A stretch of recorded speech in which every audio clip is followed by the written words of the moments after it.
바로 이 보증금 봉투 때문에 무효가 됐습니다.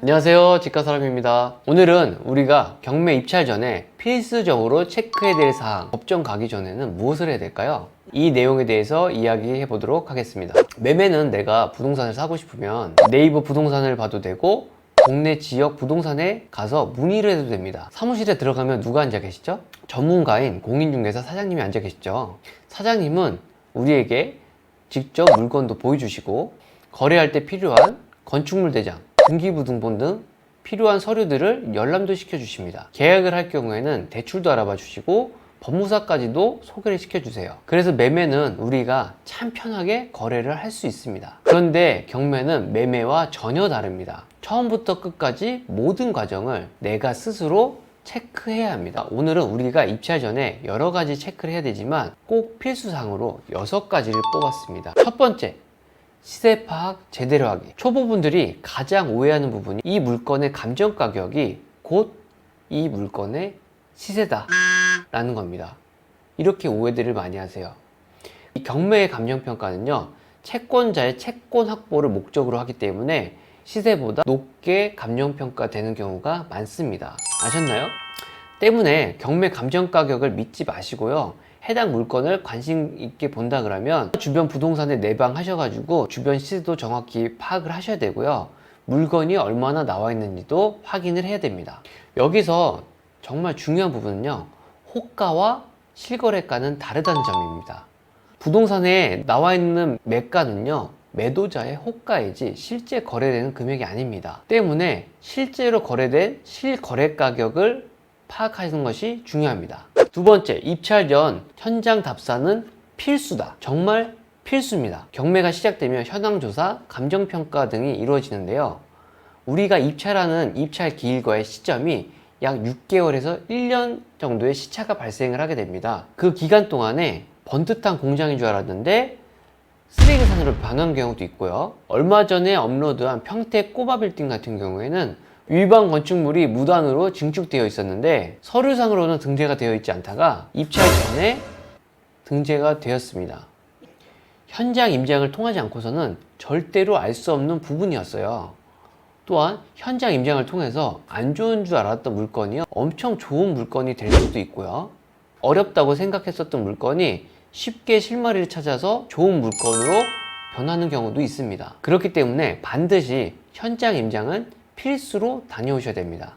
세 번째, 미납관리비를 체크하자입니다. 수익형 부동산 좋아하시죠? 특히 상가인데 상권도 좋고 위치도 너무 좋습니다. 거기다가 유찰까지 돼가지고 가격적인 메리트도 있어요. 그래서 수익률까지도 너무 좋은 물건입니다. 이 물건을 낙찰을 받고 현장을 가보니 어떤 한 분이 저한테 다가오는 거예요. 누구냐고 물어봐서 제가 당당하게 낙찰자라고 이야기를 했습니다. 그랬더니 잠시 후에 오셔서 저한테 종이 한 장을 내밉니다. 그 종이가 뭐냐면 바로 미납관리비 내역서입니다. 그 미납관리비 내역서에 보니까 관리비가 무려 1억이나 미납이 돼 있어요. 여러분들은 어떻게 하시겠습니까? 제가 1억이라고 예시는 드렸지만 상가는 관리비가 비쌉니다. 때문에 반드시 입찰 전에 관리비를 체크를 하셔야 됩니다. 자, 여기서 참고할 부분은요, 판례상 관리비는 공용 부분만 낙찰자가 인수하게 됩니다. 네 번째입니다. 잔금 계획을 미리 짜라. 경매 보증금은 최저 매각 금액의 10%입니다. 이건 매매랑 같습니다. 그런데 다른 부분은 경매는 중도금 제도가 없어요. 한 달 반 정도의 시간이 있는데요, 뭐 넉넉하다고 생각할 수도 있습니다. 그런데 대출이 아예 안 나오는 경우도 있고요, 내가 생각했던 필요 금액보다 현저히 못 미쳐서 대출이 나오는 경우도 있습니다. 예를 들어서 다가구 같은 경우가 그런데요, 여러분들 방빼기란 얘기 들어보셨죠? 다가구 같은 경우에는 방 개수에 따라서 최우선 변제 금액을 공제라고 대출액이 나옵니다. 그런 경우엔 대출이 거의 안 나온다고 보셔도 돼요. 우리가 잔금을 미납하게 되는 상황이 올 수 있죠.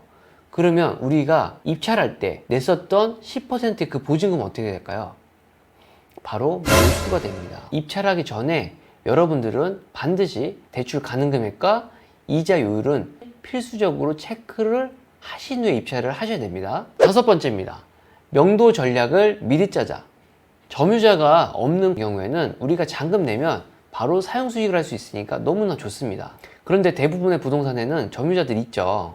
이 점유자가 나갈 것인지 아니면 재계약할 의사가 있는 것인지 미리 파악을 해놓으면 좋습니다. 내가 낙찰을 받고 이 물건을 어떻게 관리해 나갈지에 대한 여러 가지 대안을 생각해 놓으시면 어떤 상황에 맞닥뜨렸을 때 우리가 바로바로 대응을 할 수 있기 때문에 낭비하는 시간 없이 운영하실 수가 있습니다. 팁을 드리자면 세입자가 모두 배당을 받거나 아니면 소유자면서 채무자가 점유를 하고 있는 부동산 같은 경우에는 명도가 쉽기 때문에 이런 물건을 찾아보시면 좋겠습니다. 자, 이제 제일 중요한 부분입니다. 6번째입니다. 바로 입찰 서류 작성입니다. 우리가 지금까지 앞에서 체크할 모든 사항들을 체크를 했어요. 하나하나. 물건도 찾고, 임장도 가보고, 대출도 알아보고, 어떻게 관리해 나갈지에 대한 계획까지도 모두 짰습니다. 그런데 입찰 서류를 잘못 작성해서 입찰 무효가 되는 경우가 많습니다. 그러면 앞에서의 모든 수고가 모두 다 물거품이 됩니다. 매매계약 같은 경우에는 서류가 미비하다고 해서 무효가 되는 건 아니죠. 잠시 미루고 진행을 하면 됩니다. 그런데 경매 같은 경우에는 서류가 미비하면 그 입찰은 무효가 됩니다. 절대 보완을 할 수가 없습니다. 입찰표부터 시작해서 입찰 보증금, 도장, 신분증 등 필요 제출 서류들을 완벽하게 준비하고 제출해야지만 그 해당 입찰이 유효합니다. 미비한 경우에는 내가 최고가 매수 신고인이 되어도 그 입찰은 무효입니다. 한 달 전쯤에 법원에서 있었던 사례를 얘기해 드릴게요. 그분이 한 20명 정도 입찰을 했었던 빌라 물건에 1등으로 호명이 됐어요. 10명 정도면 박빙의 싸움에서 1등을 하셨어요. 그런데 그 입찰은 무효가 됐어요. 그 이유가 뭐냐면요, 바로 이 보증금 봉투 때문에 무효가 됐습니다. 이 보증금 봉투는요, 돈 봉투죠. 돈이 들어가 있는 봉투예요. 이 대봉투가 있습니다. 이 대봉투에 모든 필요 서류를 다 넣어야 돼요. 다 넣고 나서 투차를 해야 되는데 이 아주머니께서 이제 경험을 처음 하셨던 것 같아요. 그래서 이 보증금 봉투, 돈 봉투니까 이거는 나중에 내는 줄 아셨나 봐요. 손에 꽉 쥐고 계시더라고요. 호명을 했는데 1등이에요. 근데 알고 보니까 서류가 미비하대요.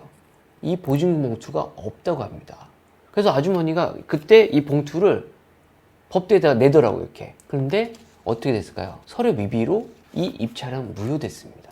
즉, 이 아주머니는 20명 중에서도 1등이 됐는데 떨어지셨어요. 무효로. 이런 경우가 있어요.